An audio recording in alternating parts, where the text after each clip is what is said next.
সিয়াম সাহেব, আশেপাশে যা দেখতেছেন সবই আমাদের। আপনাকে যে জন্য আনা হয়েছে, আমাদের এই প্রজেক্টটা বিক্রি করব। দেখেন আপনার পছন্দ হয় কিনা। পছন্দ হলে আমি আমার বসের সাথে কথা বলবো। সবই তো বুঝলাম আমজাদ সাহেব, আপনাদের প্রজেক্ট আমার পছন্দ হয়েছে, তা কত টাকা হলে সেল করবেন?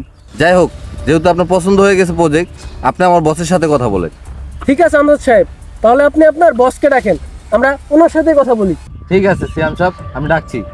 স্যার, একটু যদি কষ্ট করে এদিকে আসতেন। এই ছোট লোকের বাচ্চা কিভাবে বস হয়?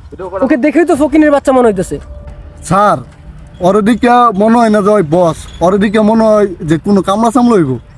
আমারও তাই মনে হয়, এমন ফকিনের বাচ্চা বস হইতে পারে না। আমার মনে হয় বস অন্য কেউ হবে। হ্যাঁ আমজাদ সাহেব। স্যার, এই সিয়াম সাহেব আপনার এই প্রজেক্টটা কিনতে আসছে, আপনি একটু কথা বলেন। সিয়াম সাহেব ভালো আছেন আপনি? ছোট লোকের বাচ্চা, তোর সাহস কি করে হলো আমার সাথে হাত মিলানোর? তোদের মতো ছোট লোকদেরকে আমি আমার বাসার কাজের লোক রাখি না, তুই আসছিস আমার সাথে হাত মিলাইতে? আরে সিয়াম সাহেব, আপনার কোথাও ভুল হচ্ছে। উনি আসলে কর্মচারী না, উনি আমাদের মালিক। বাস আমজাদ সাহেব, আর কিছু বলতে হবে না। এরা মানুষ নামে জানোয়ার। এদের পরিবার এদেরকে সুশিক্ষা দিতে পারেনি। এরা মানুষকে বিবেচনা করে তাদের পোশাক আশাক দেখে। তাদের ভিতর মনুষ্যত্ব বলতে কিছু নেই। আর এইসব লোকের কাছে আমার কষ্ট করা প্রজেক্ট আমি বিক্রি করব না।